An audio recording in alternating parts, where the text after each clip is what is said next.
گفت ببین ما همه سنتایی که پیامبر صلی الله علیه و سلم میکنه ما میکنم یا نه؟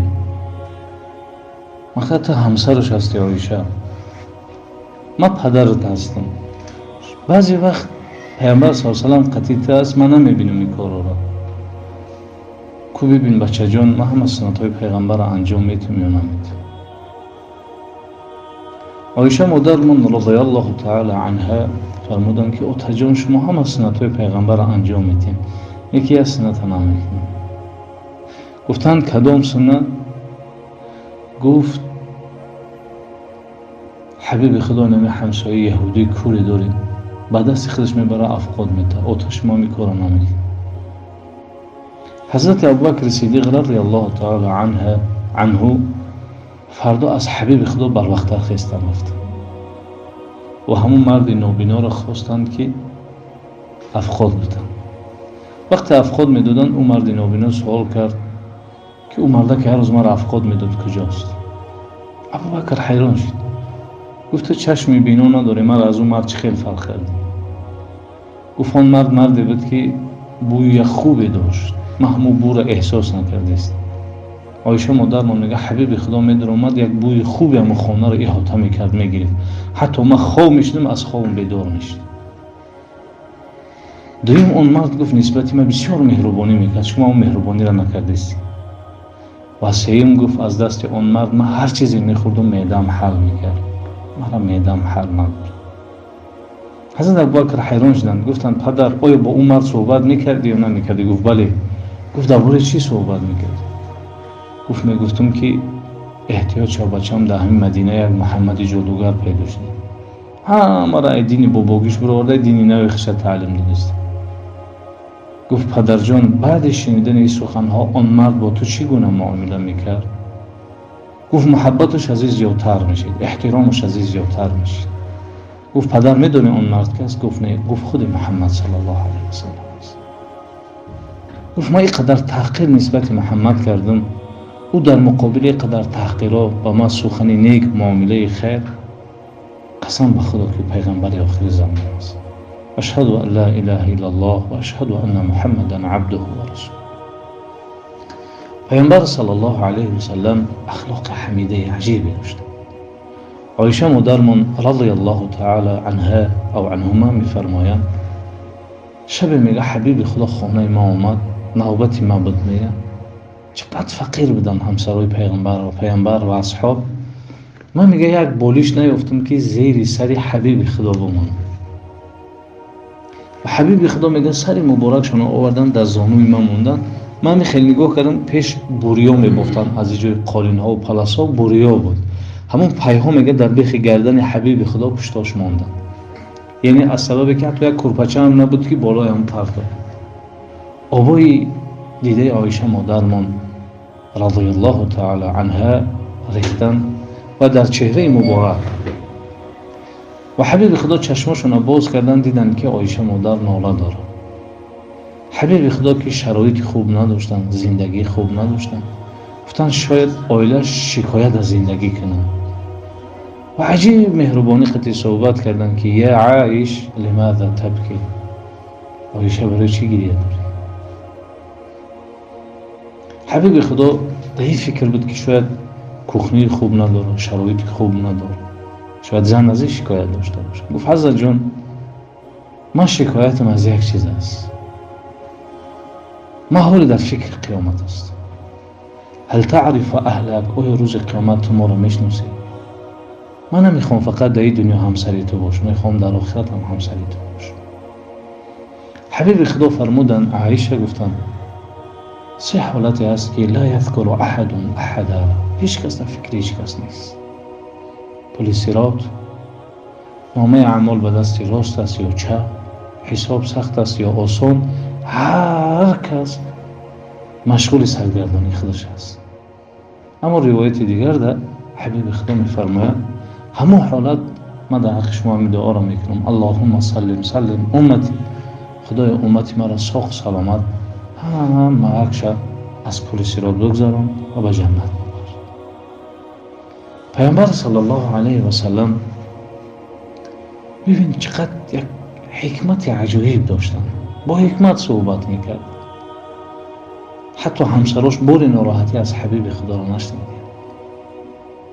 پیامبرمون صلی الله علیه و سلم روزی یکی از صحابه هاش اومد پرسید حضرت جان قیامت کی میشه؟ پیامبرمون صلی الله علیه و سلم سوال کردند که برای قیامت چی تیاری داری که از قیامت میپرسی؟ آیا یگام تیاری داری برای قیامت؟ گفت حضرت جان هیچ عمل ندارم مگر دو چیز. یکم عمل ای است که خدا را دوست می‌دارم و دوم عملی است که ما تو را دوست می‌دارم. یعنی من غیر خدا و تو دیگه کسی ندارم. پیامبر صلی الله علیه و سلم فرمودند انک مع من احببت. کسی را دوست داشتی روز قیامت قطعی هم هستی. یه چیزی مهم است برادران، هممون روز برای زندگیمون نگاه میکنیم هر نوع باشه شب و روز دو داریم تا یه فایده دنیا را بگیریم تا زن و فرزنده و کودکامون گرسنه و تشنه نمونن.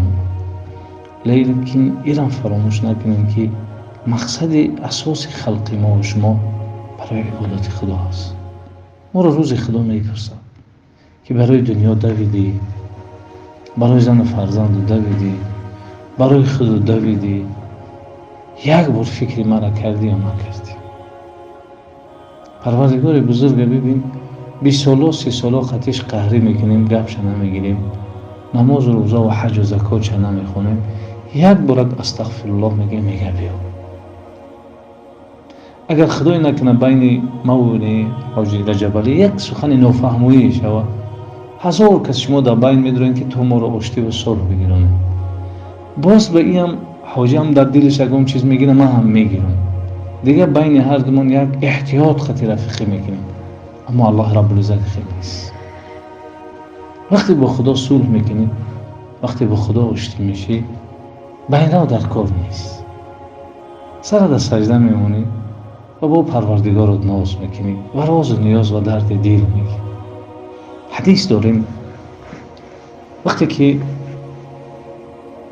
من و شما گناه میکنیم و خطا میکنیم و دست هم میبرداریم دعا میکنیم و خدا را به علم فریاد میکنیم، ملائکه نمیموندند که آواز ما به یک جایی که برای قبول شود.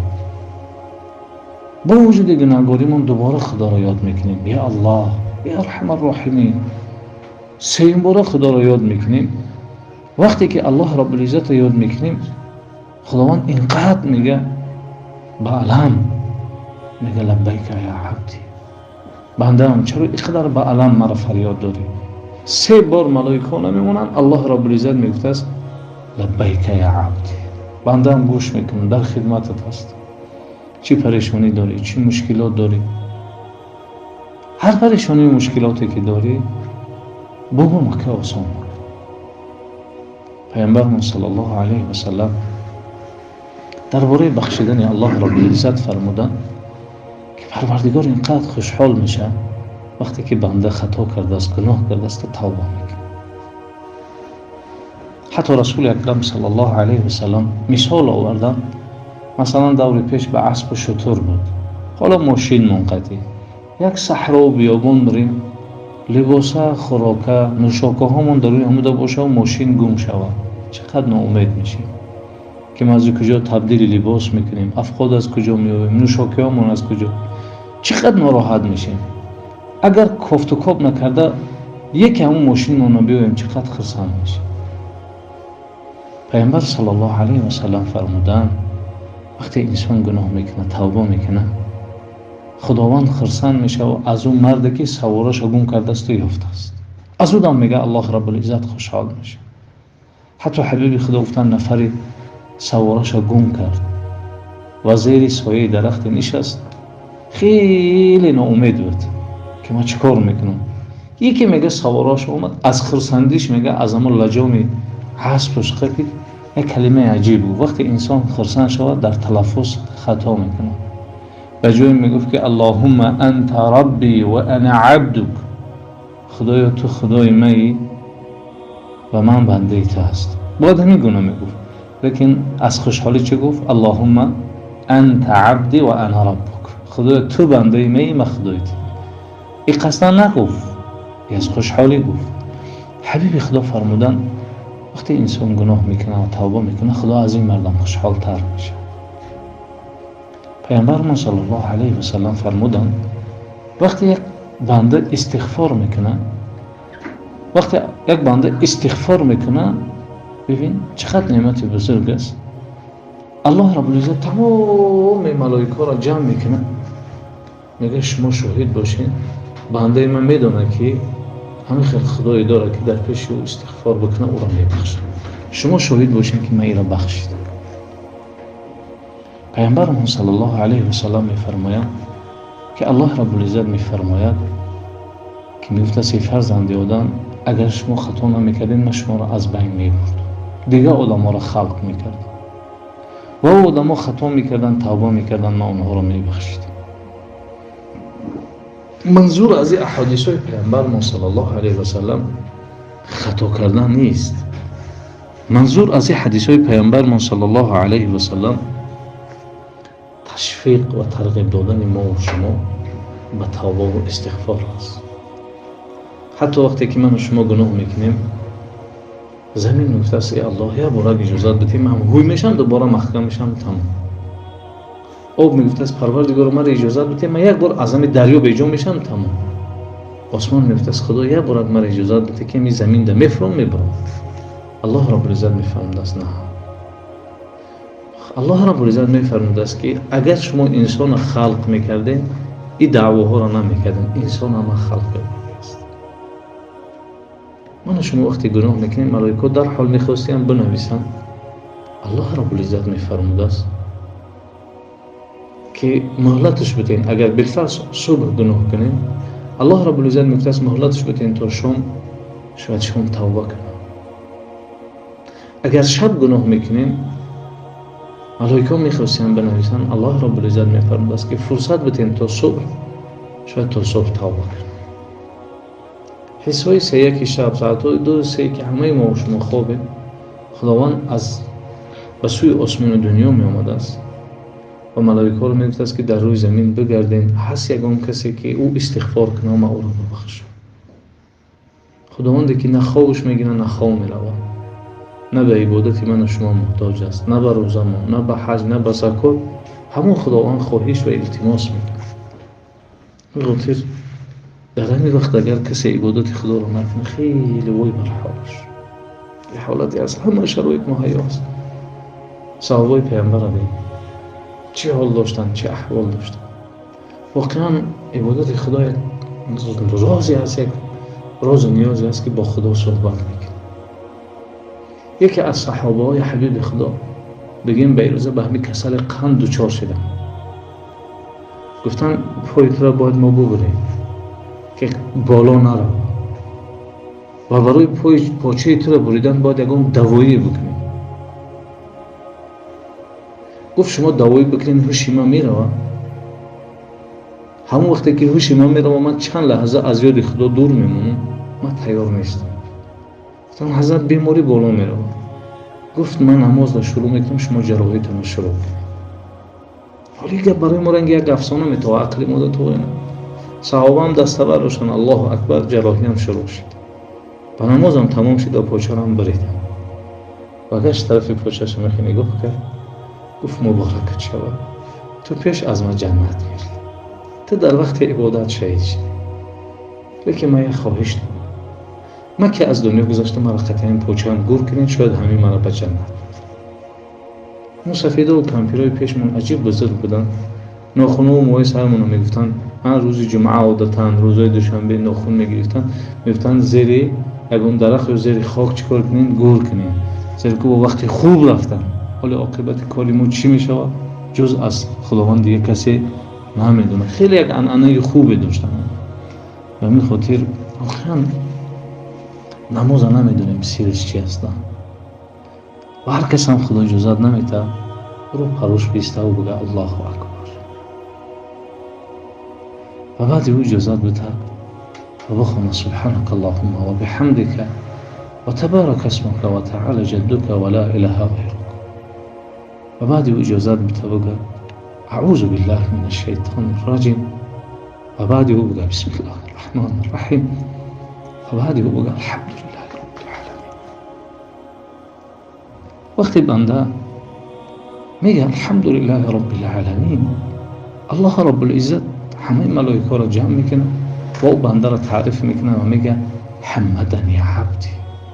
ببینید بنده ما چه خیلی شکری مرا به جا آوردید. وقتی من و شما میخونیم الرحمن الرحیم، خداوند میفرموده است که ببینید بنده ما واقعا میدونه که ما در این دنیا مسلمان و کافر را میتونم و در آخرت مسلمان ها را میبخشم، کافر را میبخشم. وقتی من و شما میخونیم مالک یوم الدین، الله رب العزت میگه است واقعا فهمید که پادشاهی روز قیامت ما است. اگر روز قیامت الله اجازت بده ما و شما را رفیقی با حضرت عیسی و موسی و تمام پیغمبران و خدا همین مالک یوم الدین که روز میخونیم روز قیامت فریاد میکنه که پادشاهی از کی است؟ نه حضرت موسی سر میبرداره، نه حضرت ابراهیم، نه حضرت یعقوب، نه یوسف، نه عیسی، حتی رسول الله هم سر نمیبرداره. لله واحد القهار. خدا خودش جواب میده این فقط ما هستم، تمام. لیکن یک صدای خوبی میشه، صدای امتی میشه و او کسی که فریاد میکنه امتی کی هست؟ محمد صلی الله علیه و سلم است و اینقدر غمگین است و الله رب العزت یگون بار حبیب شد پیغمبر ایخل غمگین ندیده بود. میگه یا محمد ارفع، محمد سر تا بردار، چرا خاموشی؟ رسول الله صلی الله علیه و سلم میفرمودند که خدای امتهای مرا دوزخ بردی. الله رب العزت میفرموده است که حبیبی ما برای اگر در قلب امتهای تو مقداری یک درهم اگر ایمان باشه خلاص شد. باز سرش خم، چرا سرت خم است؟ خدای امتها ما در دوزخ برای اگر در قلبشان مقدار یک ارزم ایمان باشه خلاص شد. سیم باره باز سر خم است، چرا سرت خم است؟ خدای امتهم در دوزخ. الله رب العزت میفرموده است که برای اگر همه امتهای تو در دنیا اقلن یک بار لا اله الا الله گفته باشند از دوزخ براشون. من خاطر الله رب